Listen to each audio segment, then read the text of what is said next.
थुंग थुंग एक शिकारी था जो दिन भर जंगलों में भटकता रहता और जंगल के मासूम खूबसूरत परिंदों का शिकार करता, फिर उन्हें पिंजरों में कैद करके गांव के बाजार में बेच देता और ढलते सूरज के साथ बीड़ी फूंकते हुए धीरे धीरे घर की तरफ लौट पड़ता। थुंग थुंग अपनी बूढ़ी माँ के साथ रहता था जो अंधी थी, लेकिन फिर भी वह हर वक्त उसे समझाती रहती, बेटा, किसी की आजादी छीनकर तू कभी खुश नहीं रह पाएगा।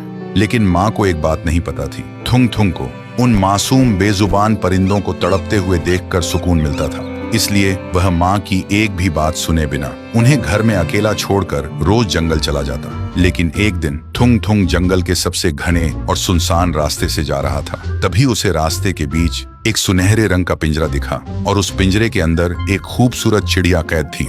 देखते ही थुंग थुंग की आंखों में लालच आ गया। उसने सोचा इसे बेचकर तो बहुत पैसा मिलेगा, लेकिन तभी उस पिंजरे से एक रुला देने वाली आवाज आई, मैं सदियों से इस पिंजरे में कैद हूँ।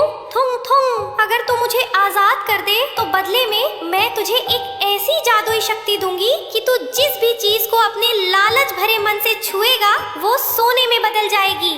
सुनते ही थुंग थुंग खुशी से पागल हो गया। उसने बिना सोचे समझे पिंजरे का दरवाजा खोल दिया। चिड़िया बाहर आई और हवा में उड़ते हुए बोली, याद रखना थुंग थुंग, ये पिंजरा कभी खाली नहीं रहता। तेरे हर लालच की कीमत तेरा कोई अपना चुकाएगा। लेकिन थुंग थुंग ने उसकी चेतावनी पर ध्यान ही नहीं दिया और वह तेजी से अपने घर की तरफ दौड़ पड़ा। घर पहुंचकर उसने लालची मन से सबसे पहले अलमारी को छुआ। देखते ही देखते वह सोने में बदल गई। फिर उसने पुराने बर्तन छुए, वो भी सोने के हो गए। देखते ही देखते थुंग थुंग ने घर में सोने के ढेर लगा दिए। थुंग थुंग अब अमीर हो चुका था। जो थुंग थुंग पहले बीड़ी फूंकता था, वह अब महाराजा के जैसे सोने के सोफे पर बैठकर सोने की बोतल में दारू पी रहा था। लेकिन इन सब के बीच वह अपनी बूढ़ी माँ को भूल गया। 7 दिन बीत चुके थे, उसने अपनी माँ को एक निवाला खाना तक नहीं दिया था। फिर वह नशे और घमंड में झूमता हुआ माँ के कमरे में गया और हंसते हुए बोला, माँ, देख तेरी आजादी वाली बातें गलत थी। देख तेरा बेटा आज राजा बन गया है। लेकिन माँ ने कोई आवाज नहीं दी। फिर थुंग थुंग ने आगे बढ़कर अपनी माँ को जैसे ही छुआ,